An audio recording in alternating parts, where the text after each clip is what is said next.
नमस्कार, मैं हूं शुभी शुक्ला और आप देख रहे हैं नेशनल नाउ समाचार। आइए रुक करते हैं यूपी की कुछ खास खबरों की ओर। अयोध्या में स्थित प्राचीन रंगमहल मंदिर अपनी अद्भुत परंपराओं और ऐतिहासिक महत्व के कारण श्रद्धालुओं का आकर्षण केंद्र बना हुआ है। मान्यता है कि सीता माता विवाह के बाद श्री राम के साथ अयोध्या आई और माता कौशल्या ने उनका स्वागत यहीं पर किया। बसंत उत्सव के दौरान इस मंदिर में रंग बिरंगे अनुष्ठान और पूजा अर्चना होती रहती है। मंदिर में सखी संप्रदाय के अनुसार श्री राम और माता सीता की पूजा की जाती है। सबसे रहस्यमयी परंपरा है गौ माता की रोजाना परिक्रमा, जो जन्मभूमि की ओर सिर झुकाकर प्रणाम करती है। यह मंदिर आज भी आस्था और दिव्यता का प्रतीक है। केंद्रीय कृषि मंत्री शिवराज सिंह चौहान ने झांसी में बुंदेलखंड के दतिया स्थित नवनिर्मित पशु चिकित्सा एवं पशु विज्ञान महाविद्यालय का उद्घाटन किया। यह महाविद्यालय किसानों की आय बढ़ाने और कृषि क्रांति में बुंदेलखंड की प्रगति को नई दिशा देने वाला एक महत्वपूर्ण कदम है। स्वागत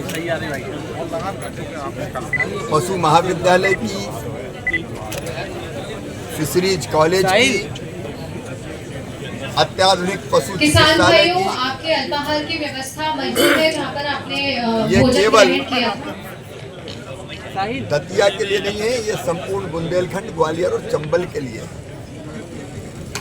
यहाँ हमारे बच्चे पढ़ेंगे, फिशरीज के भी और वेटनरी कॉलेज भी होगा। मतलब जो पशु महाविद्यालय में पढ़ना चाहते हैं उनके पढ़ाई की सुविधा। लेकिन बड़ी बात यह है कि इससे जुड़ा हुआ पशु चिकित्सालय जो अत्याधुनिक है, यहाँ बीमार पशुओं का इलाज होगा। उसके लिए यहाँ ओपीडी, डॉक्टर, दवाई, जांचें सब प्रकार की। और कोशिश ये होगी कि एक बार बड़ा संकट किसान का रहता कि गाय, भैंस, बकरी, पशु कोई बीमार हो जाए तो फिर कई बार ठीक इलाज के कारण बच नहीं पाते, बड़ा नुकसान हो जाता है, पशु की भी जान जाती है। वो यहाँ ठीक होंगे और हमारी कोशिश है, जो संकल्प किसान की आय बढ़ाने का, वो आय केवल खेती अकेली से नहीं बढ़ेगी। खेती के साथ पशुपालन, मछली पालन, मधुमक्खी पालन, कृषि वानिकी, अलग अलग और कई काम शुरू करने पड़ेंगे। उसमें ये जो हमारा परिसर है, कॉलेज बहुत महत्वपूर्ण भूमिका का निर्वाह करेंगे और हमारी कोशिश होगी कि बुंदेलखंड की तस्वीर इसके माध्यम से हम बदलें। अभी तो इसके उद्घाटन का पीलीभीत में फैमिली आईडी योजना में लापरवाही सामने आई। 88,000 आईडी में से सिर्फ 31,000 ही बन सकी। जिलाधिकारी ज्ञानेंद्र सिंह ने बीसलपुर, पूरनपुर, ललौरी खेड़ा और बरखेड़ा के खंड विकास अधिकारियों के वेतन रोककर कार्य में तेजी लाने के निर्देश दिए हैं। क्या अब एक मासूम बच्चा भी अपनी कॉपी पर जय श्री राम नहीं लिख सकता? एटा के स्कूल में हुआ एक चौंकाने वाला घटनाक्रम। धर्म की दीवारें अब क्लासरूम की 4 दीवारी तक पहुंच गई हैं। चौथी कक्षा के छात्र ने कॉपी पर लिखी जय श्री राम और भड़क उठा शिक्षक।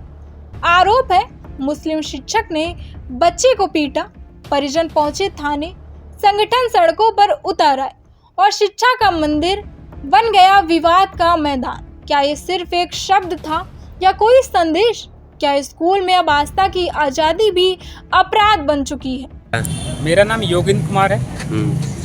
अच्छा, आज क्या घटना हुई जो जिसमें समीप एक स्कूल है? क्या मामला क्या था? कौन सा स्कूल था? स्कूल का नाम है ACC कॉन्वेंट स्कूल सैंतरा। ये जो मरथरा चौकी के बगल में है। एक घटना हुई थी 13 तारीख को, इसी 13 अगस्त को। तो बच्चों ने अपने गार्जियंस को बोला कि ऐसे ऐसे जय श्री राम बच्चों ने अपनी कॉपी पे लिख लिया था। वो एक मुस्लिम टीचर हैं, उन्होंने जय श्री राम पर सर्किल कर दिया वो लाल डॉट से और बोल दिया बच्चों को कि यदि आगे से ऐसा लिखते हैं तो कॉपी फाड़ दी जाएगी। तो 14 तारीख को हमें मालूम पड़ी तो हम 10 बजे सुबह पहुंच गए स्कूल। हमने टीचर और जो वहाँ के प्रिंसिपल महोदय थे उनको बताया यानी ऐसी घटना दोबारा घटित ना हो स्कूल में। लेकिन कल दोबारा फिर घटित हुई है। बच्चों को काफ़ी ज़्यादा पीटा है जय श्री राम के ऊपर। हमारी टीम पहुंची है पूरी, भारतीय हिंदू परिषद गौरक्षा दल और जो उनके गार्जियंस हैं वो भी सभी पहुँचे हैं। तो अभी जो मोमडन टीचर हैं उनको थाने कोतवाली देहात लेके आ गए हैं और उन पर कानूनी कार्रवाई चल रही है। अच्छा, ये बच्चा कौन सी क्लास का था? ये बच्चे 4 के हैं, 5 के हैं, 6 के, कई क्लासों के बच्चे हैं जिनको उन्होंने टारगेट करके पीटा है जय श्री राम के ऊपर। अच्छा, ठीक। वाराणसी के सारनाथ में गूंजी गोलियों की आवाज, पुलिस और बदमाशों के बीच हुई सीधी मुठभेड़। फरीदपुर में छिपे अपराधियों की सूचना पर कमिश्नरेट की एसओजी 1, एसओजी 2 और सारनाथ पुलिस ने की ताबड़तोड़ घेराबंदी। रोकने पर बदमाश ने खोल दी गोलियों की बौछार, लेकिन जवाब में पुलिस की सटीक फायरिंग ने किया काम तमाम। गोली लगी शातिर बदमाश मुकीम को अस्पताल में कराया गया भर्ती। इलाके में मची सनसनी, पुलिस का ऑपरेशन रहा सफल। सवाल ये, मुकीम किस गैंग से जुड़ा था और क्या वाराणसी में किसी बड़ी वारदात की थी साजिश? थाना सारनाथ में पंजीकृत मुकदमा 389 जो इसमें मर्डर का एक मुकदमा पंजीकृत हुआ था, इसमें हमारी टीमें लगातार जो कार्य कर रही थी, इसी में सूचना प्राप्त हुई थी कि जो इसके मुख्यतः जो प्लानर हैं और जो जिसमें जो शूटर्स के जो जिसने असला सप्लाई करा था वो आज यहाँ पे मिलने आए हुए थे और उनके बीच में कुछ पैसे का लेन देन हो रहा था। इसी सूचना पे जब हम लोग आए तो यहाँ पे जो जिसने असला प्रोवाइड किया था मुकीम, उसने वो भागने की कोशिश करने लगा और पुलिस की तरफ फायर किया। जवाबी फायर में उसको पैर में गोली लगी, उसको इलाज हेतु अभी अस्पताल भेजा गया। बाकी जो मुलजिम है उनको हम लोगों ने अरेस्ट कर लिया है और जो मेडिकल है और बाकी सारी चीज़ें जो विधिक कार्रवाई उसको हम लोग करा रहे हैं। फर्रुखाबाद के कायमगंज में देर रात पुलिस और बदमाशों के बीच फिल्मी अंदाज में मुठभेड़ हुई। बाइक सवार ने पुलिस पर चलाई गोली, जवाबी फायरिंग में एक बदमाश के पैर में लगी गोली। घायल बदमाश अस्पताल में भर्ती, जबकि उसका साथी अंधेरे का फायदा उठाकर फरार हो गया। पुलिस अधीक्षक महोदय द्वारा अपराधियों की धरपकड़ हेतु रात एक विशेष अभियान चलाया। उसी अभियान के तहत कायमगंज पुलिस को भारी सफलता प्राप्त हुई है। कायमगंज पुलिस में देर रात चेकिंग की जा रही थी। ग्राम नौतौरा से पतौरा से नरसिंहपुर जाने वाली बम्बा पे एक मोटरसाइकिल बहुत तेजी से चला रहा था। उसको पुलिस पार्टी द्वारा रोकने का इशारा किया गया। उसने रुकने के बजाय पुलिस पार्टी पे फायरिंग की। 2 व्यक्ति थे। पुलिस द्वारा जवाबी फायरिंग में एक व्यक्ति घायल हो गया, एक व्यक्ति फरार हो गया अंधेरे का फायदा उठा के। जो एक व्यक्ति घायल हुआ है उसका नाम सिकंदर है, जो कि करहल मैनपुरी का रहने वाला है। उसके खिलाफ लगभग 1.5 दर्जन मुकदमे हैं। वो अंतर जनपदीय अपराधी है। इसके पहले थाना कायमगंज क्षेत्र में उसके द्वारा 50,000 रुपये की चोरी की गई थी। इसके पास से एक मोटरसाइकिल, 6,000 रुपये, एक तमंचा, कुछ खोखा कारतूस, कुछ जिंदा कारतूस बरामद हुए हैं। अन्य आवश्यक वैधानिक कार्रवाई की जा रही है। हमीरपुर से एक दर्दनाक हादसे की खबर सामने आई है। यमुना नदी में बढ़ती कटान के चलते एक युवक का पैर फिसला और वह नदी में जा गिरा। स्थानीय लोगों ने हिम्मत दिखाते हुए शव को बाहर निकाला। पुलिस ने पोस्टमार्टम के लिए भेज दिया है। परिवार पर दुखों का पहाड़ टूट पड़ा है। क्या घटना हुई है? सिकवान नाम है हमारे पिताजी को। सुबह गया था यमुना देखने, तो वहाँ कटिंग लगी थी, तो पानी में देख रहा था यमुना जी को, तो पैर फिसल गया पानी में और गिर गया। किसी को पता नहीं चला और कर्मचारी आया तो उसने देखा कि किसी मिट्टी पड़ी है, तो यहाँ मोहल्ले में बताया। हमारे चच्चू ने मंझले वाले उनने बोला कि हमारा भाई है। भाई ने देखा, सब लोगों को बताया, पुलिस की सूचना की गई और सब ऊपर रखा गया। हमने कौन सफाई कर्मचारी था? अरे सफाई कर्मचारी झाड़ू लगाता है हमारे मोहल्ले में, 2-3 दिन में यहाँ रोक लगा तो उसी ने देखा। यूपी के औरैया के बमहोरी गांव में खेत से मिला ड्रोन, जिसने मचाई अफरा तफरी। जांच में पता चला वह असली ड्रोन नहीं बल्कि 3 इंच का खिलौना था। पुलिस ने लोगों से बिना पुष्टि अफवाह न फैलाने की अपील की है। सावधानी जरूरी है। फफूंद थाना क्षेत्र अंतर्गत एक ड्रोन मिलने की सूचना प्राप्त हुई है। क्या है पूरा मामला?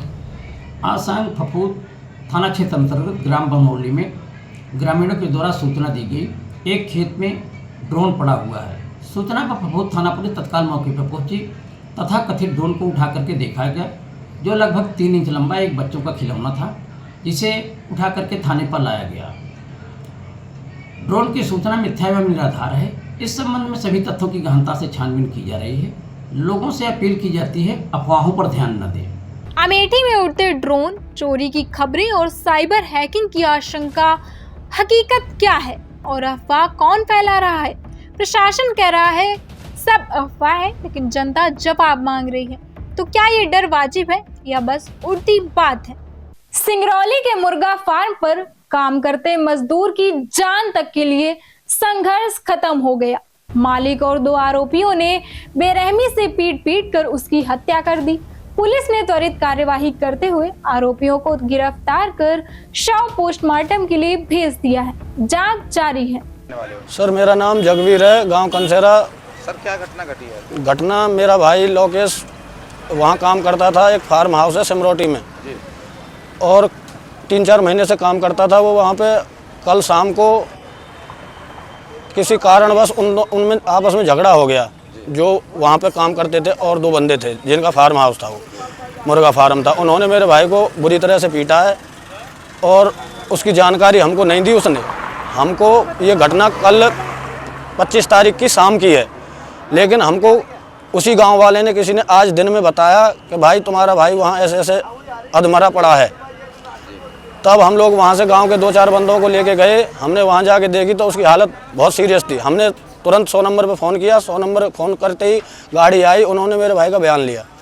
बयान लेने के बाद उन्होंने बोला कि इसको जाओ इलाज कराने के लिए लेके जाओ। हम इलाज कराने के लिए उसे गाड़ी में बैठाते हैं। उसके तुरंत बाद ही वो बोलते हैं, जिन्होंने मेरे भाई के साथ मारपीट की थी, कि भाई हम इलाज नहीं कराएंगे इसका। वो गाड़ी वाला भी मना कर रहा था कि हम गाड़ी में नहीं लेके जाएंगे इसको। फिर उसके बाद हमने बोला कि ठीक है, हम अपना इंतजाम करने के लिए गांव की तरफ आए, मैं गाड़ी अपनी लेने के लिए। इतने में वहाँ हमें घर तक नहीं आए, इतने में हमको जानकारी दी गई कि तेरा भाई एक्सपायर हो गया। फिलहाल कहाँ खड़े हुए? अभी मैं टप्पल थाने पे हूँ। क्या तहरीर दी आप? हाँ जी, अभी मैं तहरीर दे कर ही आया हूँ।